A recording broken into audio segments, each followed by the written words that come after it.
ନା ଭଗବାନ ରାମଚନ୍ଦ୍ର ଚିନ୍ତା କଲେ ସେ ଗୋଟେ ଯଜ୍ଞଟେ କରିବେ।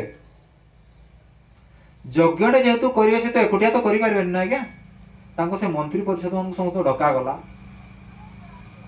ଭାଇମାନଙ୍କୁ ଡକାଗଲା, ସମସ୍ତଙ୍କୁ ଡକାଗଲା। ସେ ତାଙ୍କର ସେ ରାଜସଭାରେ କୁଳଗୁରୁ ବଶିଷ୍ଠ ବିଶ୍ୱାମିତ୍ର ବି ରହିଲେ। ଗୋଟେ ଦିନ ଧାର୍ଯ୍ୟ ହେଲା ଯେ ଅମୁକ ଦିନରେ ଗୋଟେ ଯଜ୍ଞ କରାଯିବ, ବିଶ୍ୱର ଶାନ୍ତି ନିମନ୍ତେ, ଜଗତର କଲ୍ୟାଣ ନିମନ୍ତେ, ହିତ ନିମନ୍ତେ ଗୋଟେ ଯଜ୍ଞଟେ କରାଯିବ। ନା କଣ ଯଜ୍ଞ କରାଯିବ? ଏ ଯଜ୍ଞରେ ସମସ୍ତେ ରହିବେ, ସମସ୍ତଙ୍କର ସହଯୋଗ ରହିବ ଏବଂ ଯଜ୍ଞଟିକୁ କରାଯିବ। ତେଣୁ କିଛି ନିମନ୍ତ୍ରଣ କାର୍ଡ ଛପାଗଲା ଆଜିକାଲିକା ଭାଷାରେ। ନା କଣ ନା ନିମନ୍ତ୍ରଣ କାର୍ଡ କି ଛପାଗଲା।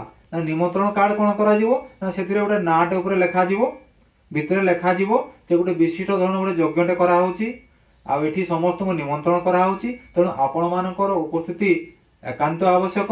ଆପଣମାନେ ରହିଲେ ଭଲ ହବ, ଯଜ୍ଞଟି ସୁଚାରୁ ରୂପେ ପରିଚାଳିତ ହବ। ବୋଲେ ସିୟା ରାମଚନ୍ଦ୍ର କି ଜୟ। ତେଣୁ ଯଜ୍ଞଟି ଆୟୋଜିତ ହେଲା।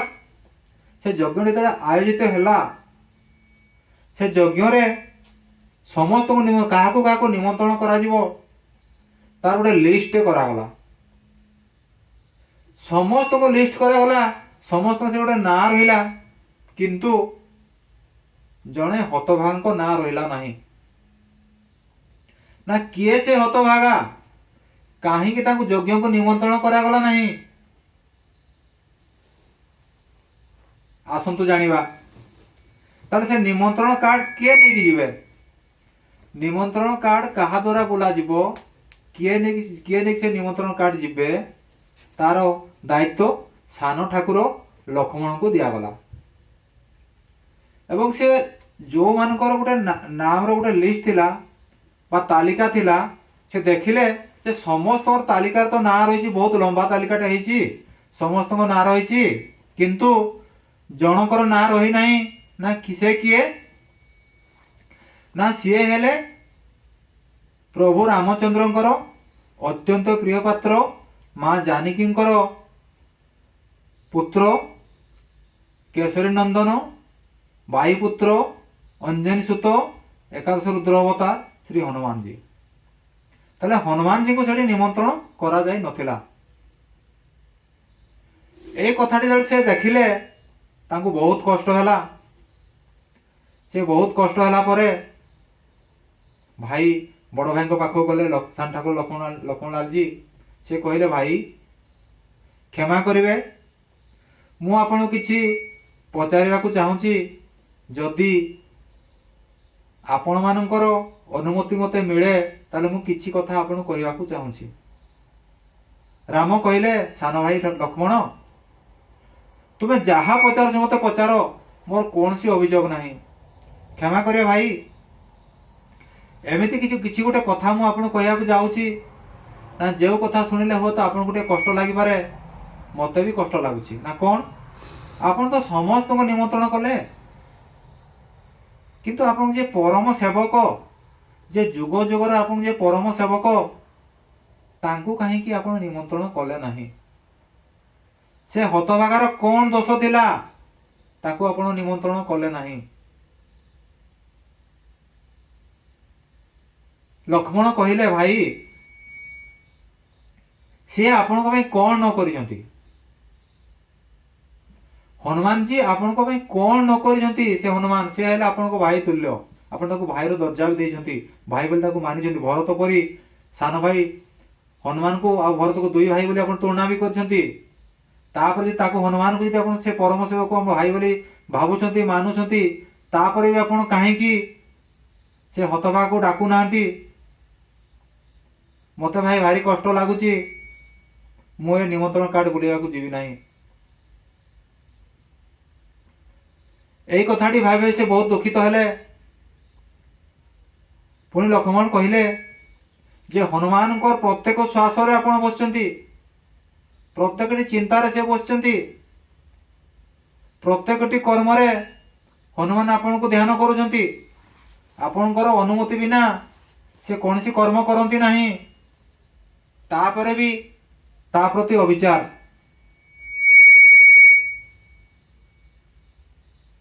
भगवान रामचंद्र लक्ष्मण कहले तुमको मु जेति काम तुम कर देछि तुम सेतिकी ही काम करो, अधिक एठी समय को नष्ट करो नहीं। तापरे बहुत मन दुखरे सान ठाकुर लक्ष्मणलाल जी कौन कले, से निमंत्रण कार्ड धरी जहाकू देवा कथा समस्त को देगले। एमती से फेरुचंती रास्तार देखले रामंकर परम सेवक गोटे गछ मूଳରେ बसी रामंक नाम को जप करुछंती। से राम नाम रे बहुत जपरे हजि जाइछंती, मजि जाइछंती, विलीन हो जाइछंती। जेतेबेले लक्ष्मण आसी पहुंचिले, हनुमान आखि खोली देखंती तो सान ठाकुर लक्ष्मण आछंती। से संगे संगे सान ठाकुर लक्ष्मण प्रणिपात कले, कहले सान ठाकुर लक्ष्मण आपण कुआडे जाउछंती, कोन केते कामे जाउछंती? लक्ष्मण कहले भाई हनुमान मु एमिति गोटे काम रे आछि जे कामर कथा मु तुमको कहि पारिबि नाही, कारण कहिले तुम मन रे दुख हबो, कष्ट हबो, तेणु मु से कथा कहि पारिबि नाही। हनुमान कर बहुत अनुरोध क्रमे लक्ष्मणलाल जी कौन कहले, से कहले मु भगवान रामचंद्र मो बड़ भाई रामचंद्र गोटे यज्ञटे आयोजन करिसंती, समस्त को निमंत्रण दिया हैछि, आउ केवल तुमको ही निमंत्रण दिया जाय नहीं। हनुमान बहुत खुशी हो गले, से खुशी रे नाची गले। हनुमान एमिति नाचिले खुशी रे, लक्ष्मण देखि आश्चर्य हो गले, कहले अरे अरे समस्त को निमंत्रण करा गला, से खुशी रे नाचिले, तुमको तो आदौ निमंत्रण करा है, तुम कहीं नाचुच? हनुमान आहरी नाचवा को लगे, कहले अरे मो प्रभु तो यज्ञ कर ना, बहुत खुशी कथा ना, कहीं मोर कौन सी निमंत्रण आवश्यक नहीं ना, कहीं निमंत्रण आवश्यक नहीं। आमर गोटे सांसारिक नियम हो, गोटे पारिवारिक नियम हो कौन ना, संसार गोटे नियम हो जे निजर लोक ताक केबे निमंत्रण करा जाए नहीं, निज लोक केबे निमंत्रण करा जाए नहीं आज्ञा, निमंत्रण बाहर लोक को करा जाए। मु तो तांकर अति निजर हरिहर एक, तांको भीतर कौन सी भिन्नता नहीं, भक्त भगवान एक, तांको भीतर कौन सी व्यवधान नहीं। तेणु राम और हनुमान भीतर कौन व्यवधान अच्छी? केवल ए शरीर दृष्टिकोण देखा जड़े हेले मनुष्य, जड़े हेले बानर, एति तो पार्थक्य ना। बाकी राम भीतर हनुमान अच्छा, हनुमान भीतर राम अच्छा, तेणु मो दुख कर कौन अच्छी? मत न गले मुझे जीवी, बहुत खुशी कथा। हनुमान जानले जे से तांको निर्दिष्ट दिन रे से यज्ञ आयोजित हबो, तेणु से खुशी हो गले, आनंद हो गले ना, केबे से दिन आसीबो, से दिन मु निश्चय पहुंचीबी। तांकर खुशी रे सीमा रहिला नहीं। जेते जन को निमंत्रण करथिले भगवान रामचंद्र, सेमाने जेतिकी खुशी हेले, ताठू सहस्र गुणर अधिक खुशी हेले रामंकर परम सेवक हनुमान। अरे हनुमान गोटे कथा ही सब भाविले, कहले मु तो प्रभुंकर, मु तो मोर मन काया मन वाक्य प्रभु बिना मोर कौन सी चिंता नहीं, बा प्रभु बिना मोर कौन सी कर्म नहीं।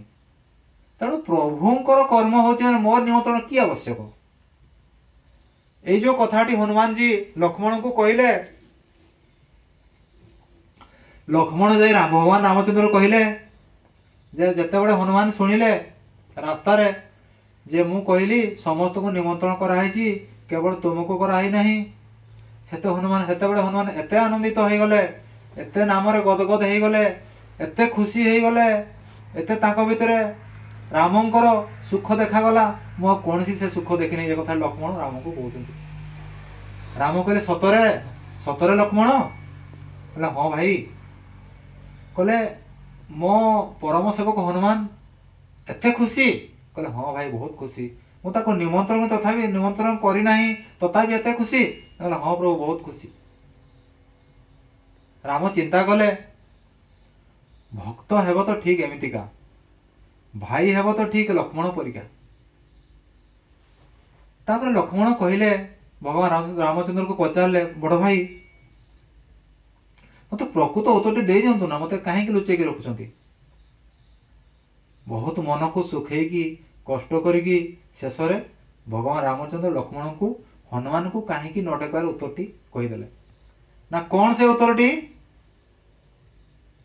कहले बाबू लक्ष्मण हनुमान बल विषय तो किसी अजना नथिबो। हनुमान जे अतुलित बलर भंडार अतुलित ज्ञानर भंडार एक तो निश्चय जानिथिबो ना। हाँ भाई जानी। जेते बेले से जानिबे जे यज्ञ मोर मां नाहंती ताले सेते बेले चिंता कर हनुमान कौन करिवे।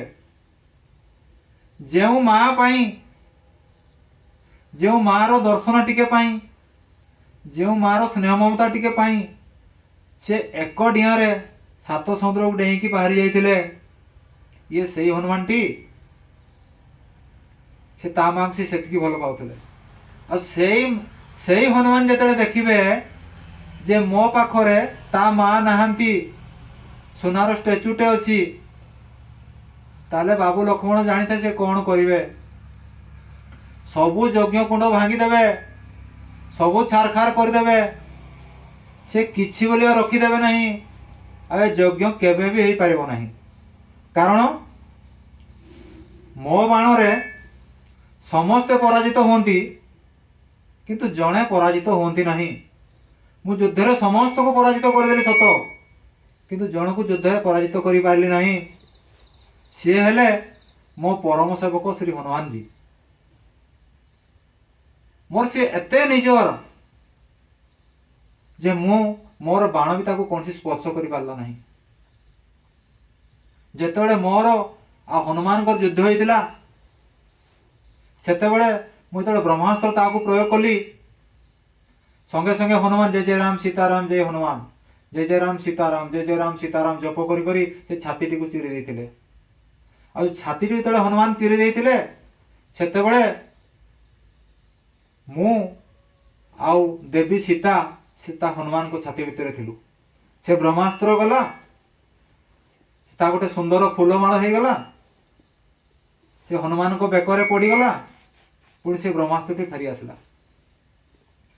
जो शेषस्त्र ब्रह्मास्त्र आम कहूँ से ब्रह्मास्त्र भी हनुमान को किसी कर पारा ना। आ से हनुमान जो ये यज्ञ को आसी पहुंचे ताले चिंता कर लक्ष्मण एटिकार अवस्था कौन हम तेणु से भय से ही चिंतार मु हनुमान को निमंत्रण कर नथिली। लक्ष्मण बहुत दुख कले बहुत चिंतित पड़िले। ये भी सत्य कथा कारण मार स्नेहमता जो पुओ पाई से केबे भी ताहाको भूली पारिबो नहीं। आ ये तो हेले आदिमाता महामाई कहले कौन से अत्युक्ति हम नहीं। आदिमातांकर स्वरूप हेले मां जानकी बा सीता देवी। तेणु से मां पाखरे केवल स्नेह ममता ही झरी चली से मां पाखरे केवल प्रेमर अमृत गंगा ही बही चली। तेणु जे हनुमान मार से करुणा टीक पाई अमृत गंगा रूप से पाई बा अष्टसिद्धि नवनिधि से पाई हनुमान से केमिति से मां को न देखले रही पारिबे। तेणु मां को बिना हनुमान केबे भी रही पारिबे नहीं। आ मां को से स्मृति को भल पाए से केबे भी भूली पारिबे नहीं। तेणु या को आखि आगे रखी मु चिंता कली जे हनुमान को यज्ञ को निमंत्रण करिबा नाही। तबे कथा होची प्रकृत रे हनुमान से यज्ञ को आसीथिले कि नहीं यार उत्तर दिने दिन करे निश्चित रूप पाइबे ना। कहीं आपण मान भीतर गोटे जिज्ञासा रहिबो जे हनुमान को भगवान रामचंद्र डकई नथिले से हनुमान केमिति अवस्था थिबे तांको मनरे केंति गोटे व्याकुलता थिबो से केमिति मां को देखिया को छटपट होउथिबे भगवान रामचंद्र देखिया केमिति से छटपट होउथिबे तेणु से आसिले कि नहीं जदि आसिले कौन कले आ जदि न आसिले कहीं न आसिले तार उत्तर टी द्वितीय अध्याय निश्चित रही पाइबे तेणु अपेक्षा करंतु ए सुंदर रामायण टी जानिया राम नामक अमृत रूपक गंगार स्नान करने तेणु जन्म जन्मांतर पाप को नाश करे राम नाम समस्त संकट को खंडन करे राम नाम तेणु जमी शिव पार्वती कथा पड़ी ये शिव पार्वती कौन सी जगह देवता मान गोटे बैठक थिला शिव तरतर ही बाहरी जाइछंती से बैठक जावाई कि माँ पार्वती गोटे विलंब हो जाइछि माँ पार्वती कहते हे देवादेव महादेव हे स्वामी टिके खाली रही जाओ मु टिके बाहरी आसुची कारण स्त्री लोक को बाहर डेरी हुए क्या साज सजा भी बाहर डेरी हुए टिके से भगवान शिव कहते ना कौन करिवो ना मु टिके भगवान विष्णु को सहस्रनाम जप करी जल टिके पान करी आम जीवा से बैठक को शिव कहले हे देवी मुझे तुमको सुंदर कथा कहबी ना से सुंदर कथाटी कौन ना से सुंदर कथाटी होची 100 विष्णु नाम को जप करिवा जहा दीथर राम राम कहवा भी ताहा तेणु समय तुम पाखे अभाव रही आमको जीवाको अच्छी समय बहुत कम तेणु तुम दीथर राम राम कह दियो कहले सत स्वामी कहले हाँ हाँ देवी तेणु देवी पार्वती कौन कले ना संगे संगे दीथर राम राम जप कले एवं दीथर राम राम जप करी सामान्य जलपान करी से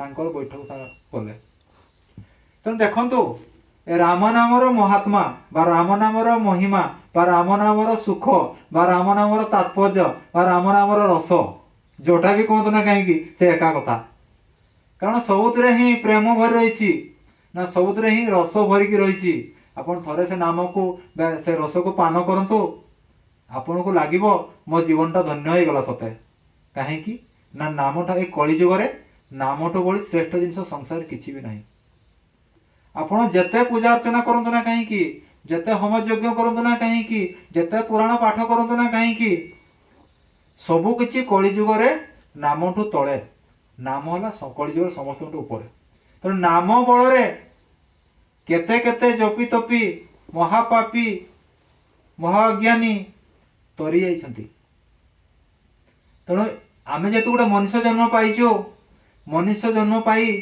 से नामर महात्मा को बुझी पारिबा नहीं बा नाम को आमे काम रे लगै पारिबा नहीं ताहले जानिंतु जीवनटा ही बेकार ही कटिगला कारण मनुष्य जन्म पाई बा मनुष्य जीवन पाई आम जीवन कौन सी मूल्य रहिला नहीं तार मूल्यहीन हो गला तेणु से समुद्र राक्षस कथा कहतु से अजामिड़ पापी कथा कहतु बा आउ बाहरी कथा कहतु ना कहीं समस्त मूल ही से नामटी रही कारण नाम पाखरे नामी सबुबले हारी जाए नामी रु नाम सब चारि जुगर श्रेष्ठ भगवान कृष्ण आसिले लीला छाड़ी से चलीगले भगवान रामचंद्रपुर आसते लीला कले से चलीगले किंतु दी जन रहीगले ना किए ना जड़े हेले देवादेव महादेव चारि जुग से रहीगले ए मर्तमंडल रे आउ जन रहिले केवल भगवान रामंकर नाम प्रचार करने से महादेव को एकादश रुद्र अवतार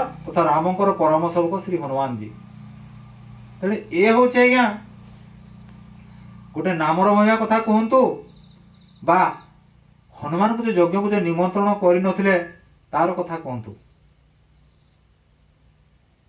तेणु नाम को निश्चय नियंतु नाम नहीं ए कलिजुग निज जीवन को मुक्ति प्रदान करंतु समस्त आसुरिक गुण रक्षा पाइबापी हेले समस्त भवबंधन पार हवाकू हेले ए नामटी को निहाती नेबाकू ही पड़िबो बोला सियावर रामचंद्र की जय बोला पवन सुत हनुमान की जय हर हर महादेव जय श्री राम जय जगन्नाथ।